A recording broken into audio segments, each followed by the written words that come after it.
So let me just give a little bit of background. Dean Morissette and I actually became deans right around the same time. And I remember our actual first face-to-face meeting that we ran way over. I think we allocated about a half an hour for it, and we went for more than an hour or something. Lots of stuff for us to go and compare notes on and be talking about.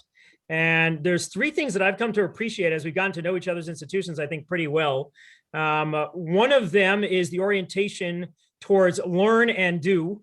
That's, I think, very similar across the institutions with the studio that Cornell Tech has and all the things that YU has built into being able to go and have you go and apply, practice, have the day one job readiness be a core of what you're going to be able to go and bring to your future. A second one of them is the orientation towards entrepreneurship and innovation, a pillar of YU, its future, what we've been building, the innovation lab, all the other things that are a core of Cornell Tech. The final one, also related to the innovation lab, is the superhighway to Israel. We have all sorts of ways that YU has very strong ties to there. Cornell Tech is the Technion. Tech is the collaboration between Cornell and Israel. And so the same way that we have the back and forth between the New York City ecosystem and entrepreneurship there and the Israeli startup nation, those are part of the fabrics of each of the two institutions. And so just a starter in terms of a top three for me of a lot of the overlap and a lot of the common things that we have. We would love to be able to go and open up a whole bunch of pathways for our students to be able to go and deepen their engineering preparation, to be able to go and excel in that as a career. And that's another one of the ways that we're hopefully working hand in hand to Cornell Tech to go and open up some of that for our students as a new possibility, head to grad school, be able to go and take some of the best of the programs that Cornell Tech offers. And so those are a bunch of the things that hopefully we'll learn a whole bunch more about as we go and listen to Dean Morissette about in general engineering careers, but then also the role that they might be able to go and play in facilitating it for that. So let's go and take it away. And Dean Morissette, and also Joe, thank you so much for coming and spending the time with us. And also to Professor Berliner, thank you so much for everything you do within YU to facilitate these careers. And hopefully we'll be able to hear some reflections from you at the tail end of tonight. Thanks so much, Noam. It's a pleasure to be here. We have other things in common. Noam and I have also spent time at other universities, and I think we both spent time in Cambridge about the same time. Mm-hmm. At a little university you may have heard of called Harvard. And for those of you who don't know me, I'm Greg Morissette. I'm the dean here at Cornell Tech, and by background, I'm a computer scientist. Did my graduate work at Carnegie Mellon in Pittsburgh, and went from there to Cornell and in Ithaca, upstate New York, worked there for many years, moved to Harvard for about a decade to help launch the School of Engineering and Applied Sciences there. And then not too long ago, about 5-6 years ago, moved back to Cornell, headed up the College of Computing and Information Sciences there, and then transitioned down to Cornell Tech about 1.5 years ago. So I'm relatively new to New York, but I've been involved with Cornell and its programs, both in Ithaca and in New York City, for a long time now. So, by the way, please feel free to jump in and ask me questions, or if you have comments or whatever, please do. I'm going to share some slides. When we were thinking about this, I'm going to be honest. Some of this is just background and information about Cornell Tech, just to give you that. But I think we've always intended this to be a broader conversation about engineering pathways and careers, and in particular, I think graduate programs of different flavors, whether it's master's degrees, MNGs, or research master's degrees, or PhD programs. And so don't look at this as too much of a sales pitch for me to convince you to go to Cornell Tech, but it's a little bit of that, I'll be honest. Okay, I'm going to try to share my screen as soon as I can figure out how to do this. And then I got to put it in presenter mode. Hopefully you folks can see that. Yeah, looks great. All right. So engineering, when you hear engineering, there's so many different fields people could mean, from bio to financial engineering to mechanical, electrical, computer science is considered largely an engineering field.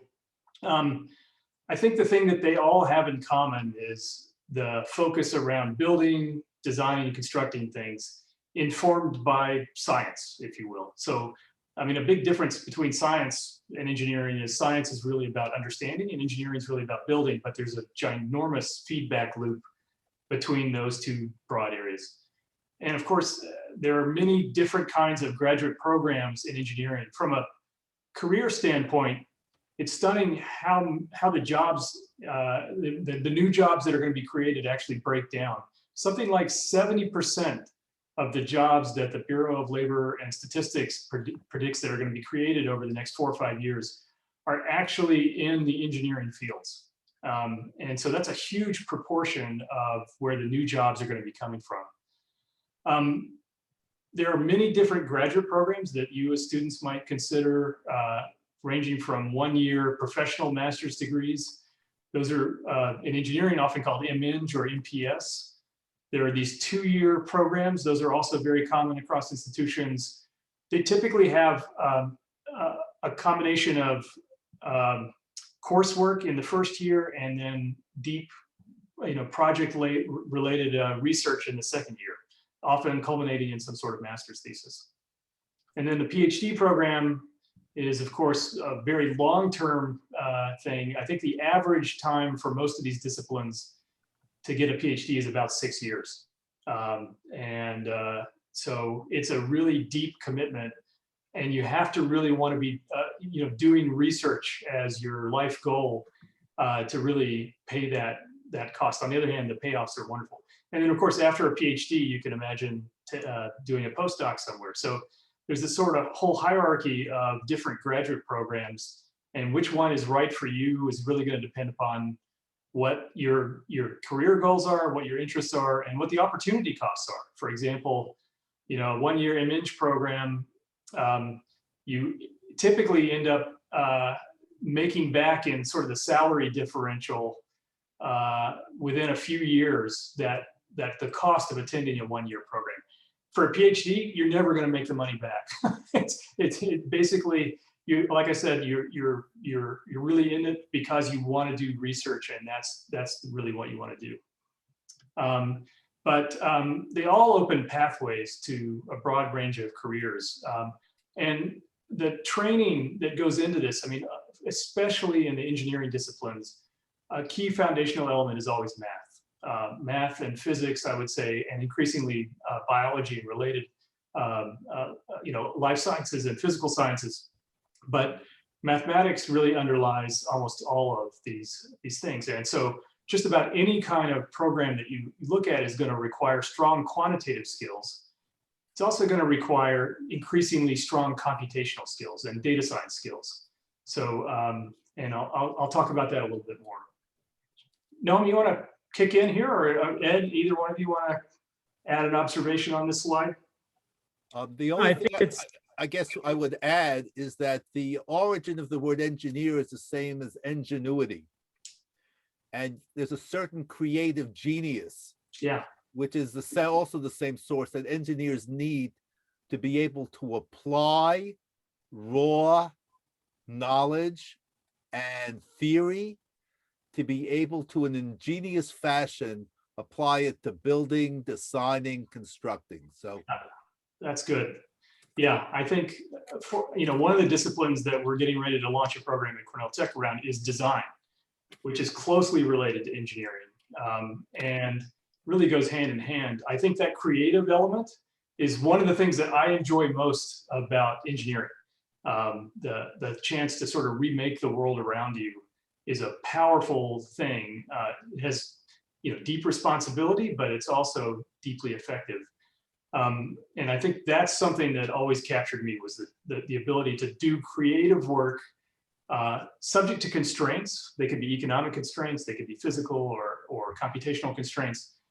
And the creativity that goes into solving those challenges is really what drives the field forward.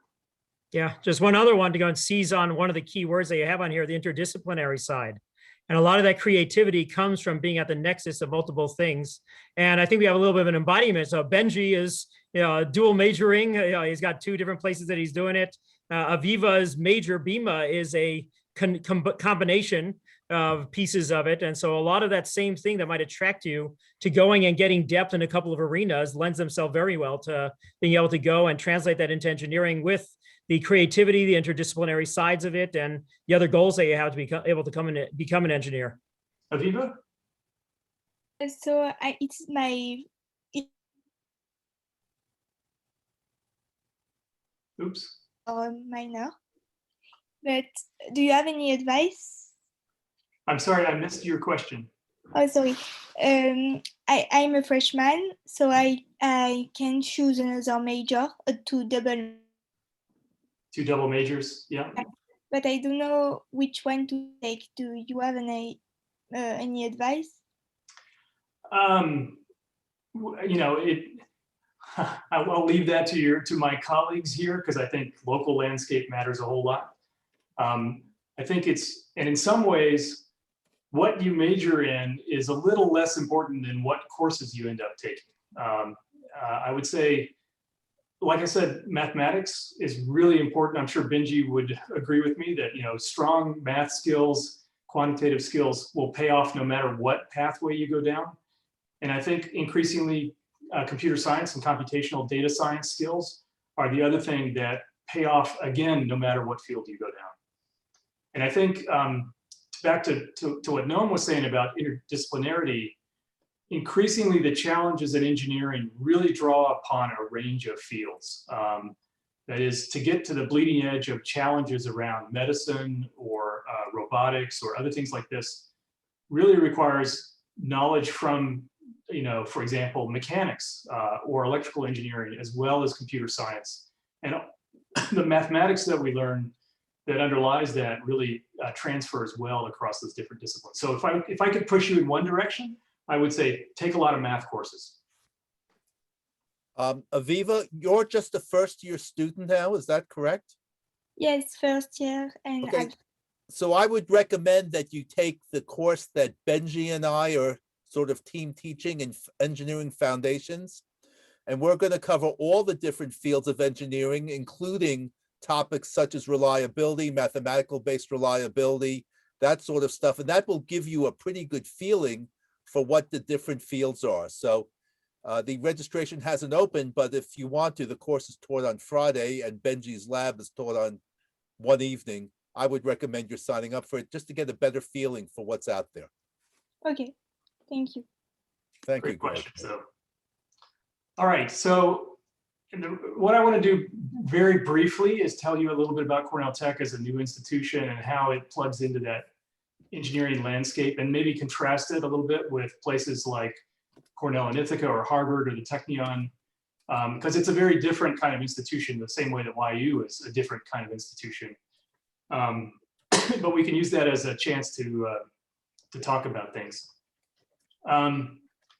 So at a high level, these are the programs that we currently offer at Cornell Tech. Cornell Tech is not that old. In fact, it was dreamt of almost exactly 10 years ago.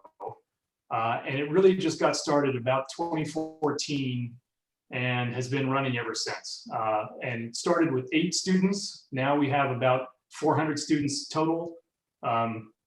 Most of those are master's students, but we also have about 50 PhD students. The different programs that we have span what I would call the fields around digital technologies, the sort of digital frontier. So that includes things like computer science, electrical and computer engineering, but also operations research. So OR is, for example, focused around topics like optimization, supply chain management, this sort of thing. Coupled with business. So we have a 1-year MBA program, as well as a master's in law focused on technology and entrepreneurship. So those are sort of core programs. Then there are 3 programs that are joint programs with the Technion. And these are focused around interdisciplinary topics that we think are emerging and really important, especially here in New York City. So one of those is around, it's called Connected Media. and is focused on the emerging world of new media, everything from social networks to how do you do data-driven marketing to all kinds of challenges that arise in a modern digital landscape around communications and media. And of course, New York is a world-class place to connect to everything from Madison Avenue advertisers to the new age tech world around places like Google and Facebook.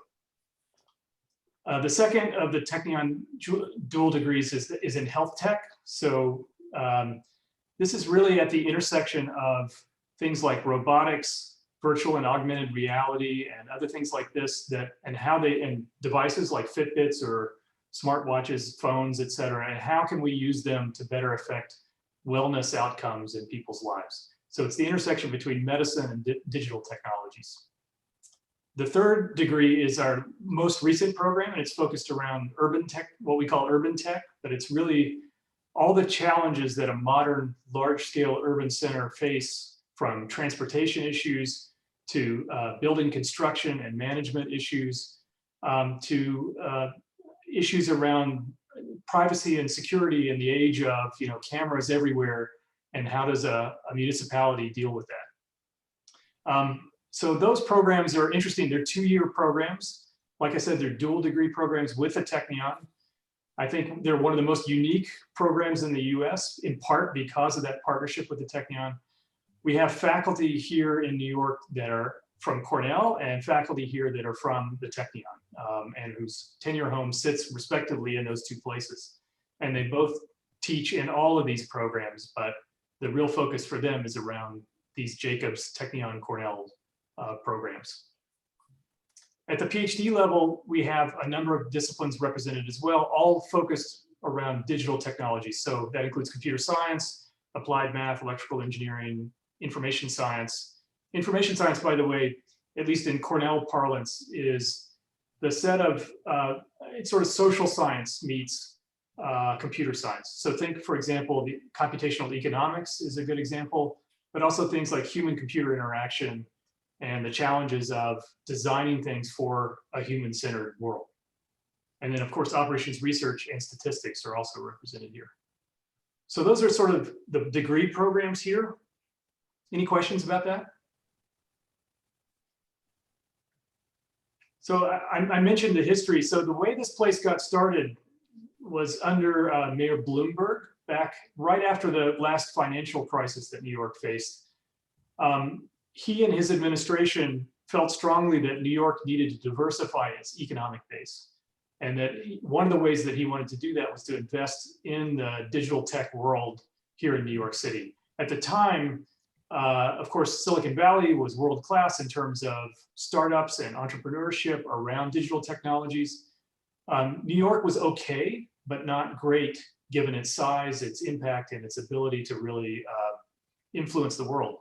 So he decided to pour energy and effort into that. And one of the things that he thought was important was investing in more higher education, engineering training to produce engineers that could go off and build startups and build a startup ecosystem here in New York City that would help everybody survive. There are other things that needed to be done at the same time. For example, the new lab down in the Brooklyn Navy Yard, or other investments that were done by New York during that time scale. And actually, since then, New York has become second only to Silicon Valley in terms of startup activity and big tech companies. At the time, there was a competition held between different universities, including places like Stanford and MIT. Cornell threw its hat in the ring and joined forces with the Technion. The Technion, as Noam was saying, is one of the many universities in Israel that's just known for its innovation and its startup culture. And so that partnership we thought was really important for building the kind of campus that would satisfy the mission of helping to build and sustain the tech scene here in New York City. We started off as renters, if you will, in Google's building down in Chelsea. Google bought this giant building that's basically a city block, and we took a couple of floors of that thanks to their partnership. And the first few years were spent there. And meanwhile, we built this campus that you can see here a picture of, although this picture is a little out of date because there's 2 more buildings that have been added since then. So we'll try to get some new pictures. That was opened in 2017, just a couple of years ago. And then we just finished that sort of first phase of the campus building. If you're interested in where it is, there's a map of New York, and the red circle is around this little island, Roosevelt Island. It's in the East River, in between Manhattan and Queens. It used to be, this is a really old picture that's shown here because it used to be an old hospital called Kohler. No, not Kohler. What was it? I've forgotten now. Kohler's at the other end of the island.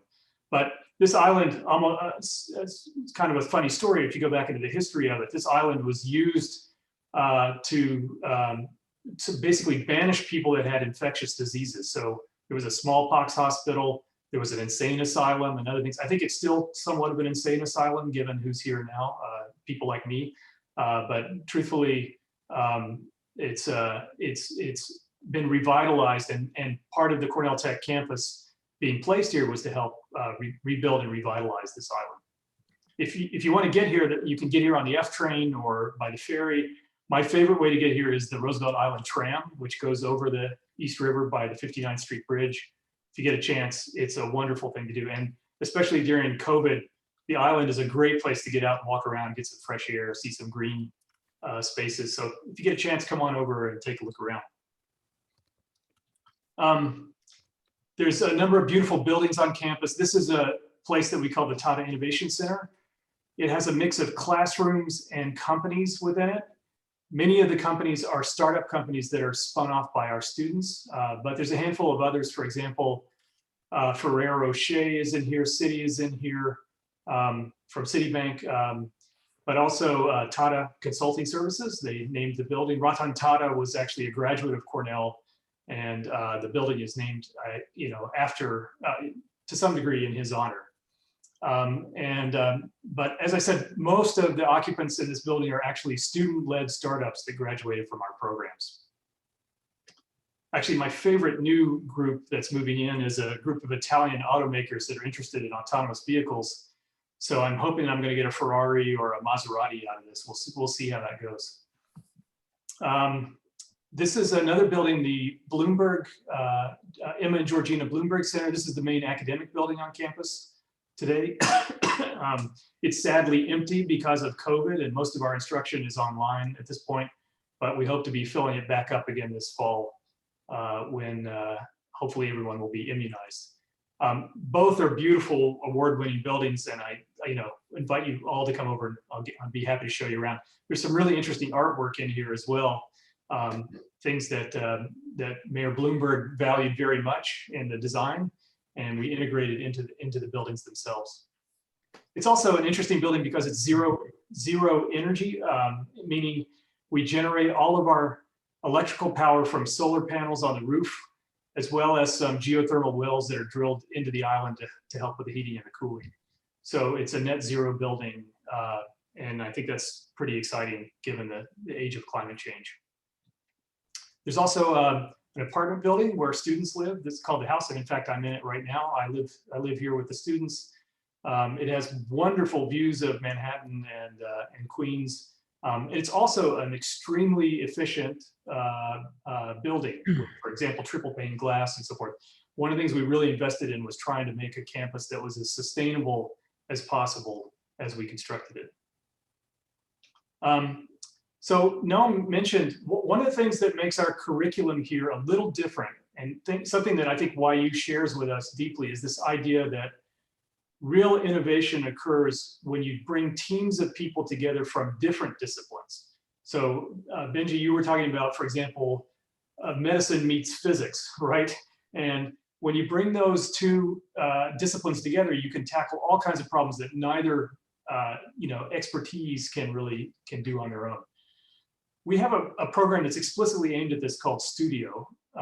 Studio has a fall semester and a spring semester component to it. The fall semester is called Product Studio.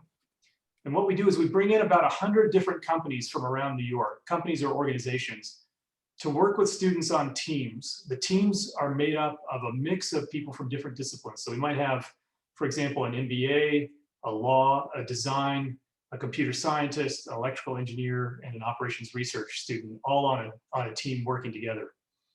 And we ask them to solve problems, and I'll get into that in just a second, working together in those teams led by those companies. In the spring, we have the studio continues, but the students get a chance to reform and build their own teams now. Hopefully they've learned the lessons of how important diversity is in forming those teams. But they go down one of two paths, either a startup studio where they learn to actually build a startup company from soup to nut, all the way up, or the Big Co studio, which is about innovation within big organizations. There's a number of really first-rate faculty that we have, of course, normal academic style faculty, but we also bring in practitioners from the outside world. For example, Greg Pass was the CTO of Twitter. He was the first CTO of Twitter. Chad Dickerson was the first CTO of Etsy. Denise Young-Smith was the vice president for diversity and inclusion at Apple.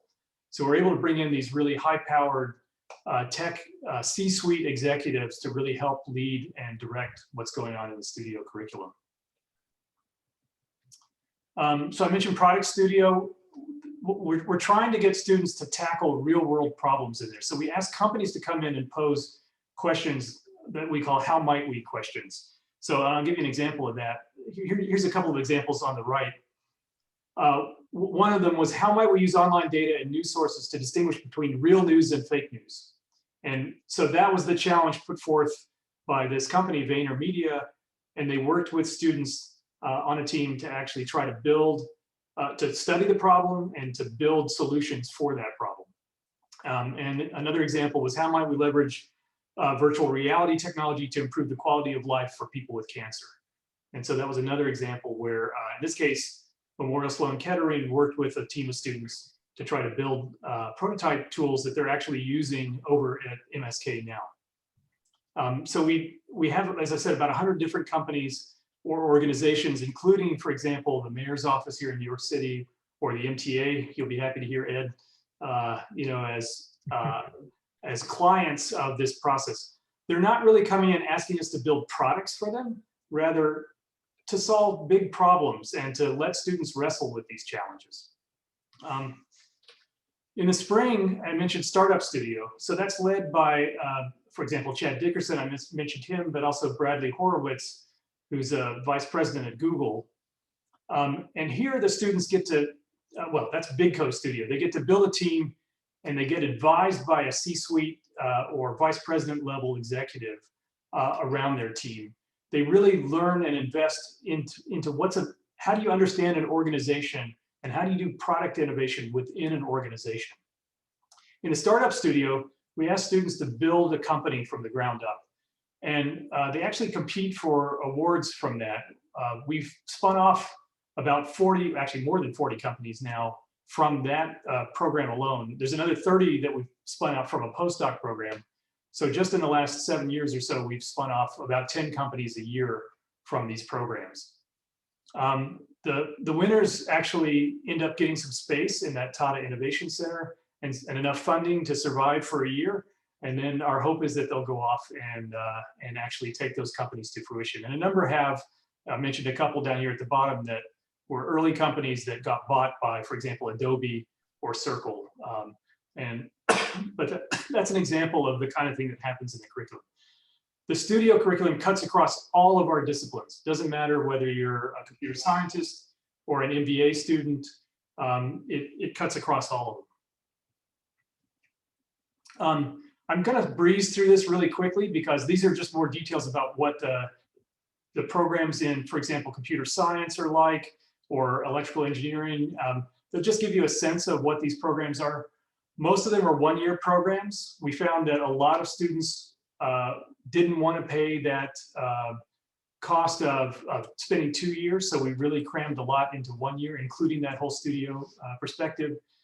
Students are taking largely deep technical courses in things like machine learning or computer vision or natural language processing, or distributed systems or security and privacy as part of their curriculum there.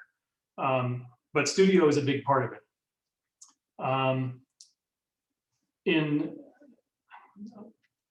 There's electrical and computer engineering, similar sort of thing. Students coming from, for example, backgrounds with mechanical engineering or electrical or computer science are suitable for this.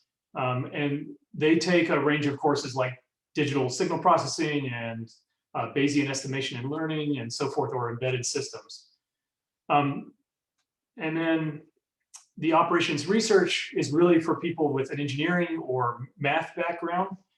They need to have a lot of experience in programming. There's a lot of math and data analysis. This is really a program that I think is more focused around data science than anything else, and has courses like optimization, applied machine learning, modeling under uncertainty, and so forth. And just to give you a sense of where the students end up going, many of our students end up creating startups and launching there. Those that don't end up in a mix of companies from big tech like Microsoft or Facebook, Amazon, to, for example, banks like Morgan Stanley, to emerging tech companies like Uber. The ECE students have ended up at places like Samsung, also Amazon, and so forth. And the ORI students at a range of companies from, again, tech companies like Cisco or IBM to, or Verizon, to emerging companies like Wayfair or consulting companies. So that sort of gives you a sense of where they're going. I'm not going to talk about admissions, but I got Joe here as a backup in case anybody has any questions, but I'll stop there. That gives you a sense of the programs here in New York. Cornell has, of course, a much broader range of engineering programs, including, for example, chemical and biomedical engineering, civil and environmental engineering, things that we don't have. We're focused around the engineering disciplines focused in the range of digital technologies. And of course, in the Technion, they also have a broad range from everything from, again, civil and environmental engineering to architecture and related disciplines like that. So I'm happy to try to answer any questions you may have now. I'll stop here, and Noam or Ed, feel free to jump in and pile on to me. I just was thinking of that we already delved in a little bit with Benji and Viva into a little bit of their interests and backgrounds. Mark, do you want to talk a little bit about where you're coming from, what your interests are? So Greg might be able to go and address some of that also. Yeah, sure. I wasn't here at the beginning. So I'm also first year in Yeshiva College now. I want to go into like biomedical engineering. That's the field that I'm looking to go into. So yeah, I was kind of interested in that dual program you mentioned with Technion about like health. Could you maybe go into that a little more, what exactly that entails? Sure. Yeah, so as I said, this place is sort of the intersection of digital technologies and particular domains. So health is one of those that we think is one of the most important to work on. And I think that we thought that before the pandemic, we think it like 3 times over, afterwards. Our focus is around using technology to try to affect wellness and health outcomes. So a little less focused, for example, many programs are focused on things like drug discovery or computational efforts for doing pharmacology or biomedicine, genomics, this sort of thing. So that's, for example, the Broad Institute at MIT or the computational biology program that Cornell has in Ithaca are examples of that. There's biomedical engineering, where I think people are focused on everything from materials design and discovery. For example, if I want to implant a new drug into a cell, I might need to develop a pathway for that, which could involve, again, a mix of chemistry and biology. We don't do that either. What we focus on is the role that technology like cell phones or smartwatches or surgical robotics or augmented and virtual reality might play in health outcomes. So to give you an example, one of my faculty, Tanzeen Chowdhury, she focuses on using, for example, smartphones and smartwatches to monitor mental health challenges. And for example, she can predict from the behavior that people exhibit, for example, in their text messages or their email, whether, for instance, they haven't taken their medication. and she can send an alert or a signal. Another example is some physiological effects that you can do. We all know, that a smartwatch can monitor your heart rate or blood oxygen level or other things like this. But you can also control these things to some degree. So for example, Tanzim has shown that by measuring your heart rate, and when you have maybe a panic attack and you need to slow your heart rate down, the tapping on the phone, on the watch, if you detect that burst of activity, say in the heart, you can do a little tapping motion on the watch and slow down the pace, sort of a biometric feedback, if you will, slow down the pace of the heart rate. So we're really interested in how do you use technologies like this to affect outcomes. Another great example is the role that augmented reality, I think, is going to play in home healthcare. We've all seen during the pandemic the role that telemedicine has played and how that opened up. That, by the way, was available a long time ago because we've had video technology and so forth, but was really blocked more by regulatory problems. Now that we've gotten past that, we think that home healthcare is really going to take off, and that, for example, many of the aides that are working with elderly or people that are recovering from surgery and so forth, they're not going to have the same training that you would have for somebody in a hospital or in a particular center. So using augmented reality, we're developing a lab to try to help train them and work with them and have them connect to somebody who's an expert and be able to say, oh, okay, here's the action or the rotation. Here's how you safely lift somebody out of a bed, for example, if you need to clean them. So we're really interested in those kinds of complementary technologies and how they might apply to health outcomes.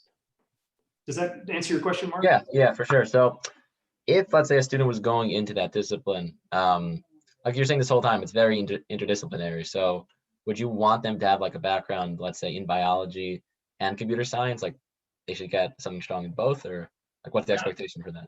Yeah, it'd be ideal. I'm going to get Joe to kick in a second, but it's very rare to have deep understanding of medicine and health and computer science and operations research or electrical engineering or something. So I think for these programs, what's been successful is, for example, somebody who has a strong computer science or related or electrical engineering background, but has a strong interest in medicine, has taken some biology classes, taken a few related courses, or conversely, somebody who's been maybe a pre-med major, but has taken some computer science and linear algebra and other courses that you would need to get into graduate level courses in, for example, electrical engineering or computer science. So it's a small program. It's a little bit tailored because that's not a huge intersection of people. There's not everybody in the world. For more broad programs like in biomedical engineering, I think, again, a range of disciplines apply. Again, biology, but also mechanical engineering or physics is another good, or chemical engineering, all would be, or chemistry or biology would be really appropriate for feeding into those kinds of programs. Yeah. We have a lot in health tech. We have a lot of folks from biology, computer science, engineering, math. One factor that goes across all of our programs, and this applies to all of you, is we require linear algebra. We require statistics. We require programming. The language we use in studio is typically Python. And we require data structures and algorithms. For our ORI program, for those folks who want to be data analysts or data scientists, we require calculus. So you have to, that's kind of like the minimum that you should have. Yeah. I mean, I think it's back to what I was saying earlier about foundational math courses, calculus, statistics is increasingly important, right? The more statistics and data science you can get, the better, no matter what field you're going into, because data and machine learning and other things are revolutionizing every field of inquiry. I mean, even, for example, astronomy, it's fundamentally a data science discipline where the engineering that goes into, telescopes and imaging and other things is really, hardcore statistics and data science. And linear algebra plays a crucial role in all those things. So those foundational math courses really set you up for just about any of these disciplines. And that's the core of what we're really recommending, along with some computer science and some real practice and experience, writing code, maintaining code, developing it and so forth. Ed, you're muted there. Apologize, right. Part of it is determining what kind of the biomedical engineering you may want to do. So if you want to be involved in tissue engineering, believe it or not, organic chemistry is a must. If you want to be involved in sensors or implants or whatever, a lot of electrical engineering and physics, whatever, is a must. If you want to be involved in prosthetics or what, a lot of mechanics from the physics side is a must. So biomedical engineering itself is so broad. Yeah. You need a little bit of a taste for it, and then you can take those few auxiliary courses as an undergraduate. So when you do get out, you can sell yourself better to the companies. Yeah, I think I mean, we had one of the startup winners last year was a team. It was actually a brother and sister team. Their mother had lost one of her arms, and they were using new machine learning techniques to build better prosthetics that could be controlled more easily by their mother. And they were very motivated in what they wanted to do. And for them, the mix of electrical engineering, but also modern machine learning, as I said, plays a huge role. So the kind of signal processing, classical signal processing was really important, but also these new approaches to data-driven discovery and analysis were also really, really important. You know, that team, I'm really proud of them. I think they're really a great group. So I'm eager to see them succeed. Well, I to actually show you put the link. to show you how exciting a startup can be, I remember hearing a talk a few years ago about a group of students who formed a startup to download software to a smartphone to do a certain medical activity, and they were so proud of themselves they used the speaker, the speaker port, microphone port of the Apple iPhone 5 to drive all the electronics. Yeah. Of course, a month after that, the iPhone 6 came out and it went to Bluetooth, and they no longer had a port. So to keep their company alive, they had to know enough about the smartphone, and they had to be able to adapt on the fly. So I thought that's also a pretty interesting story about how some of you students can just go so quickly and move with the times, something that people maybe of my generation can no longer do. Yeah, exactly. Yeah, and I put the example, the prosthetic example, the link to that Greg had mentioned, as well as a link to our startup award, so you can kind of see some of the different variety of projects that our students work on. Okay, great. Benji, you have a question? Yes, Dean Morris, you were talking about how like you should take specific classes that you would actually gear towards your interests. But like, let's say for myself, I guess very personalized, I'm towards my end of my undergraduate career. I've actually taken a lot of math and physics courses, learned a fair amount of computer science on the side. But let's say if I wanted to go into biomedical engineering or organic, like something along those lines, I've actually never taken a biology or organic chemistry course. Like I've been actually reading some biology textbooks, but not like a formalized class. What would you recommend for, I know this isn't so much Cornell Tech's corner, but what would you recommend, I guess, for stuff like that? Yeah, that's a great question. I mean, because we all end up with holes in our background, you know, and all have to find ways to fill that. One thing that I highly recommend these days, there are a lot of really good online courses. And so, you know, you can look through Coursera or edX or a bunch of things. And I think it's worth paying for these courses only because it motivates you. Somehow, if you just sign up, you know, you sort of, your interest sort of fritters up. We actually do this, for example, with some of our students coming into, for example, the health tech or the urban tech program. They may not have a lot of computer science. They might have a biology background. So we actually have them go take over the summer some courses in, you know, to backfill whatever they didn't have.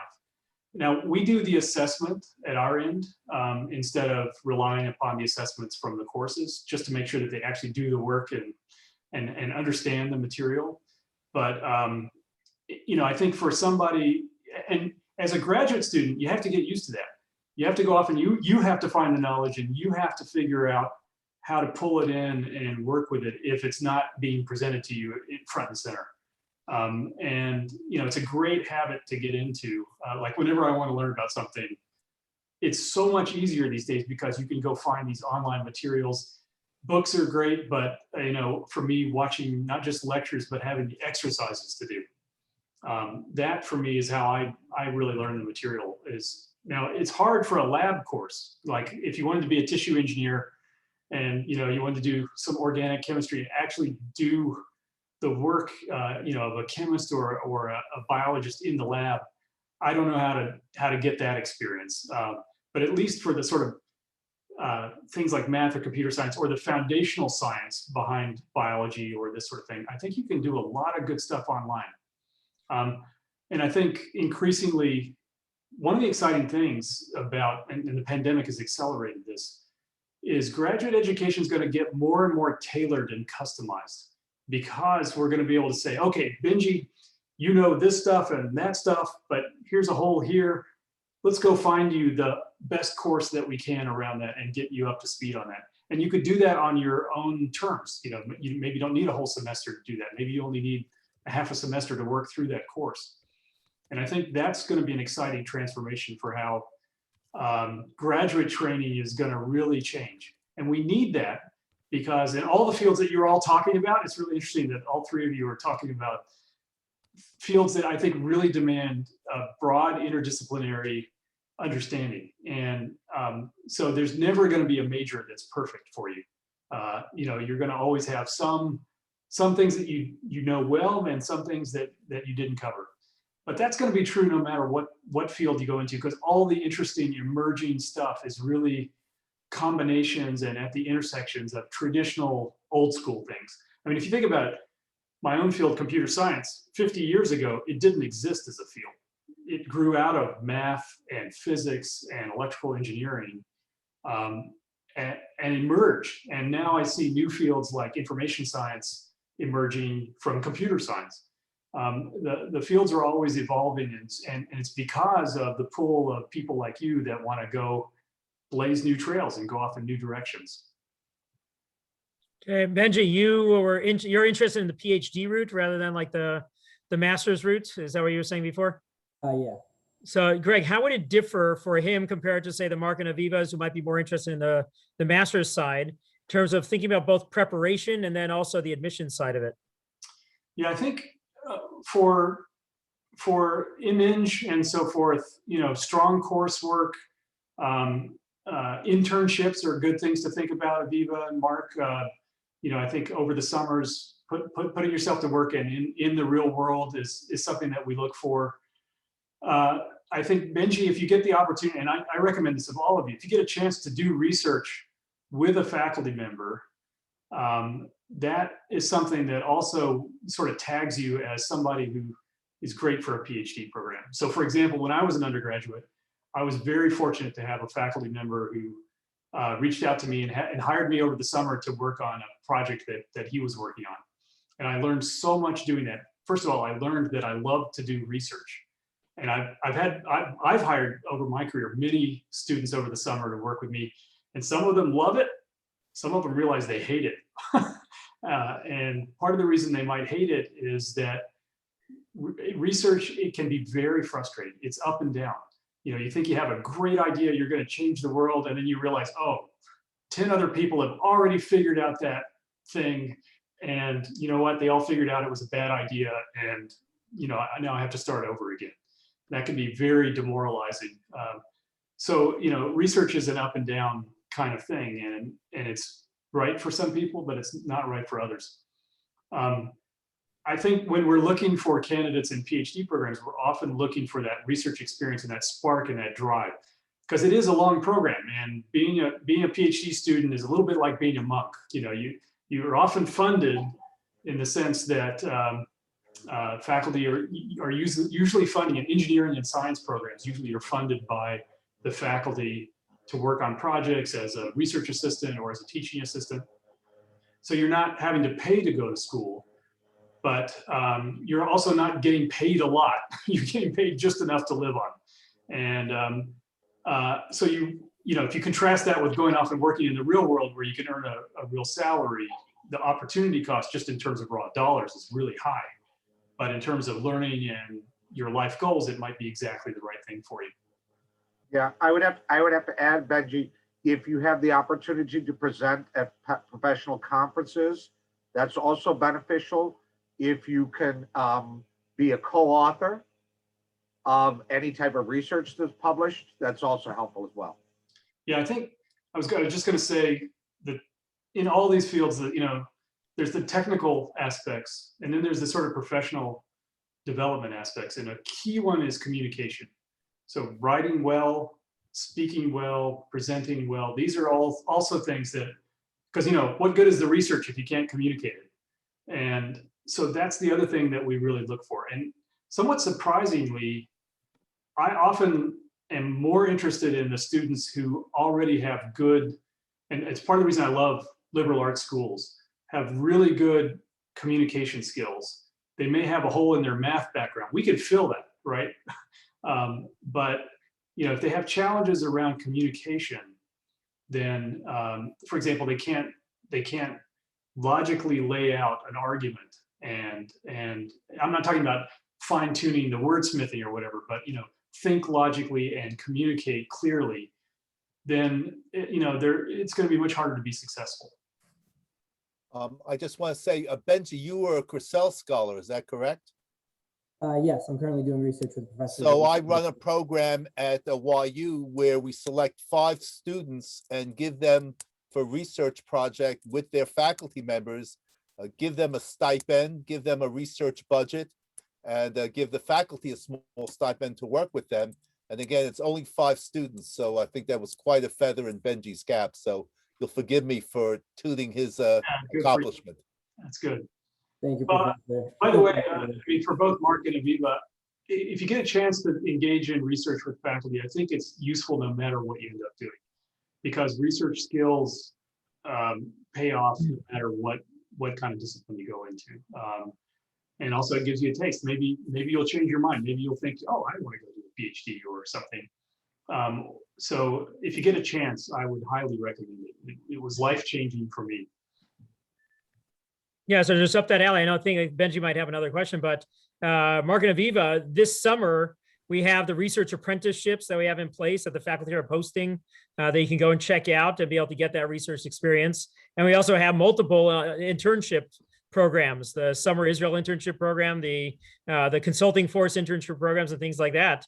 And that'll go and help put in place a whole bunch of the things that Greg and Joe are going and pushing for you to be able to go and experience, and then help that inform your derech, but also be able to go and inform you about what are the skills that you are missing and can go and build in the rest of the program. But anyways, Benji, back to you. What other questions do you have? This is actually, I'm sorry, I just want to add that I know Benji was fortunate in that he had to be nominated by a faculty member, but to the other students, don't be afraid to ask a faculty member if they could use some research help during the summer. Mm-hmm. And you'll often be surprised by the answer, particularly at a small school like YU, where we have a commitment to try and give as many students as possible a research experience. The worst thing that could happen is they could say no. They could say, yeah, I can give you a small stipend. I might say there's no stipend, but don't be afraid to ask. Agreed. Okay, Benji, go right ahead. This is actually a slightly different question. A lot of what I've seen in wanting to pursue a PhD is not only like, obviously there's the academic route. You can always go into academia, but like even to applied research positions, or like just being able to work on a problem for 5 years, more than 5 years, is just gives you a certain skill in thinking. And I know you were saying that PhDs don't often pay for themselves in the end, or there's just a large gap in material and end of the day dollars that you make. But do you think that both that experience allows you to be set up for success in the future? Like those problems, the problem solving skills, things like that. I don't know, like, would you get that in master's programs or things like that? I mean, I think in some ways, most PhD programs are structured around first getting a master's degree and then doing the PhD. And what's the difference? I mean, typically all of them start off with coursework, an intensive coursework in your discipline. And so it's a little bit different when you're taking an English class and a math class and a history class and so forth, compared to, okay, I'm taking 5 physics classes, in a particular semester. So it's pretty intensive in terms of coursework in the early year or couple of years. And then it starts to transition to working in the lab, working with faculty. And typically, for example, I often have senior students or postdocs working with junior students. It's really an apprenticeship model. And that's what the PhD is really about. Is doing research well really requires learning a whole suite of skills, from how to pick problems to how to formulate solutions to how to communicate them, and doing that cycle repeatedly, that you do on a number of projects. And it's only in the last couple of years that you've become the expert now on some topic. You're digging into it, and you're going to write a dissertation around that. And that dissertation has a thesis at its core, some claim that, and I have a great cartoon that a friend of mine showed that I'll send you at some point, but you're pushing the frontier of knowledge in that claim, that thesis. And the dissertation is the evidence that's really trying to back that claim. And there are different kinds of theses.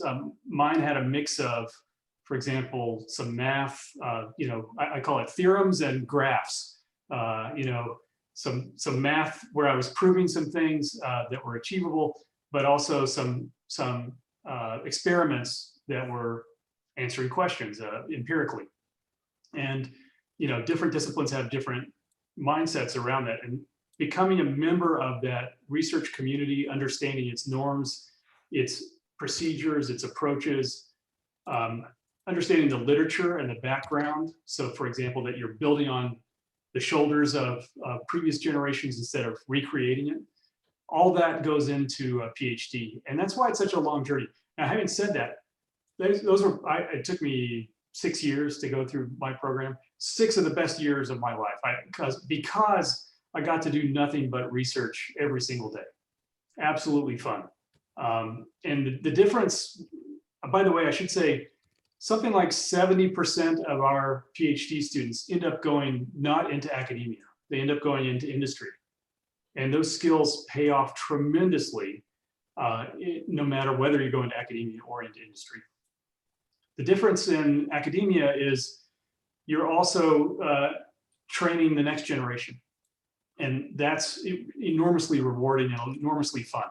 I actually learn more from my students than the other way around. And I think almost every professor says this, if they're honest. Another thing that you get to do as a PhD student is work with master students or undergraduates and help direct and lead, and yourself become somebody who is gonna push the field along, not just by your own accomplishments, but by helping other people grow and learn. And that's enormously rewarding. Okay, no, that's great. Thank you so much, Greg and Joe, for everything that you've gone and laid out for us. Greg, you were just going and echoing the slide that's the last one that I put up at the end of a semester. There's actually a saying in the Talmud that I learned a lot from my teachers, more from my peers, and the most from my students.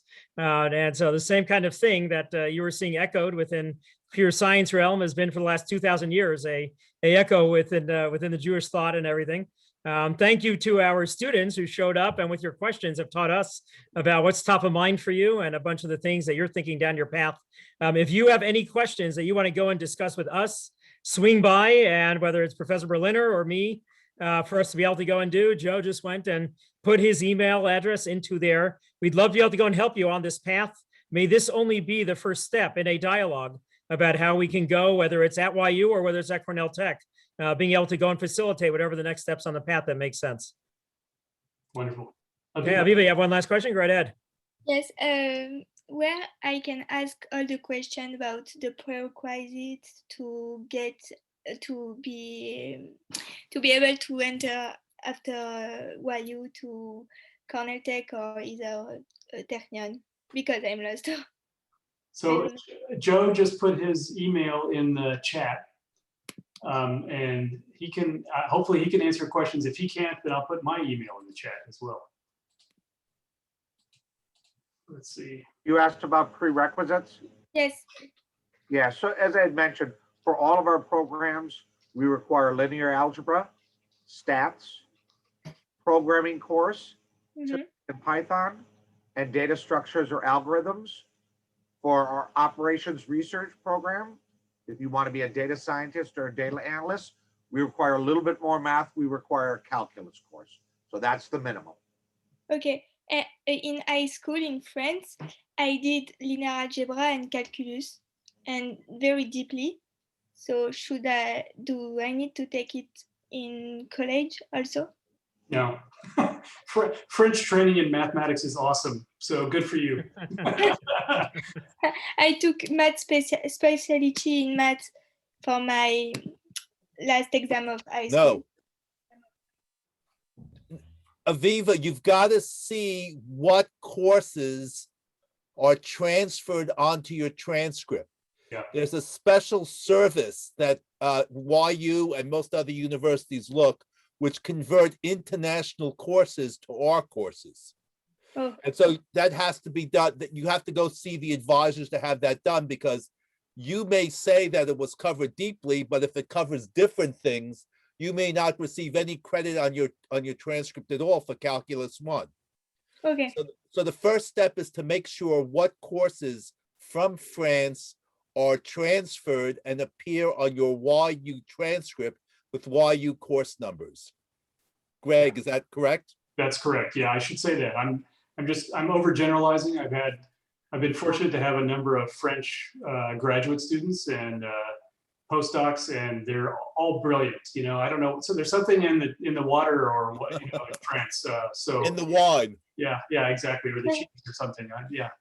So we benefit from the brain drain from there, I guess. yeah, exactly. But just going echo, Joe was just going over like the baseline, but then don't forget about the icing on the cake that they went and emphasized before. Go and get some internship, some real world experience. Go and get some research if it's relevant that you can go and apprentice with, and then that'll be going and fulfilling, you know, some requirements and stuff like that to be able to go and show the admissions committee, but it also inform you about like, dislike, and where you want to go for it. So lots of benefits that come from those types of things also.